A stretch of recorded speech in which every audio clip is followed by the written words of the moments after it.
What is your favorite word? So my favorite word's in Spanish, and it's ombligo, and it means belly button. I just like the way it sounds. So that's my favorite word. What is your least favorite word? My least favorite word is unfortunately, because I never like what comes after that, because it's usually something I don't want to hear. What turns you on creatively, spiritually, or emotionally? I would have to say connecting with the person, like finding out what it is that makes us have something in common and then seeing that spark. And what turns that off? Probably people that live in their ego, like people that care more about what other people think than about how they make people feel. What is your favorite curse word? I don't know if I could say a curse word to you, Emma. Oh, it's fine. I've heard a lot.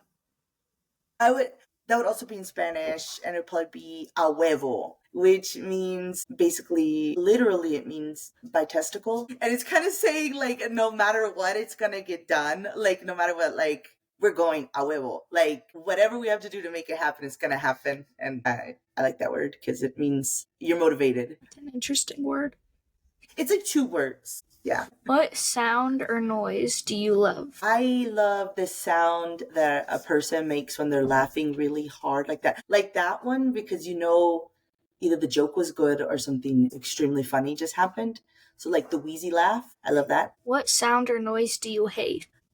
So when they first came out with like the card terminals where you'd have to stick your card in to remind you to take the card out, it used to go, and it would sound like bad, like as if you didn't have money or something. And I'd feel like it should be a good sound because I do have money in the bank. It should be like ching, like it should be a positive sound. So I hate that. What profession other than your own would you like to attempt? So this isn't a real profession, I don't think, because it sounds like I would want to be a person that is somebody's friend, like genuinely just like get to be friends with somebody and just hang out with people and make them feel really, not like intimately, but just like a friend, like to be a friend to people and give them pep talks and stuff, like a motivational speaker, but not on a stage, like getting to be someone's motivational speaker, like on a more personal basis. What profession would you not like to do? I would not like to be a criminal because you'd always have to be watching your back and you'd always have to be careful of how you spend your money and you'd always have to be waiting for like the day that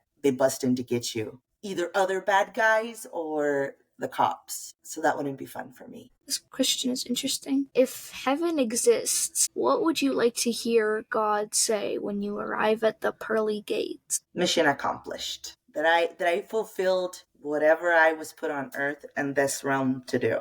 That I figured it out. Okay, now tell me a story about something that changed your life. My life changed when I did this sweat lodge in Mexico, in Cancun, and it was called Temescal, and it was basically like this, like a mud hut, and it was huge, and it was dark. There were like 20 of us all sitting in a circle around a fire, and it was creating steam, and the whole room was full of steam, and it was pitch black, extremely hot, you're sweating, and it's so much that even your nose is running, and even like you almost feel like you're drooling. It's like this cleanse. But during that, the guy who was leading it, this was like a Mayan ritual. So this is like down in the Yucatan Peninsula. And the guy that was leading it said, this shouldn't just be like to cleanse your body, but it should cleanse your spirit. And he told us that we were going to scream. And the scream, he said, the way you're sweating and you're letting out all your impurities, like scream and let out all your fears and all your anger and all your hurt and all your pain and all your insecurities, like just let it all out. And never in my life had I like screamed like that. And everybody did it because it was dark. And so nobody could tell if you did it or not. And it was the craziest sound I'd ever heard. And I literally felt better after I did this huge scream.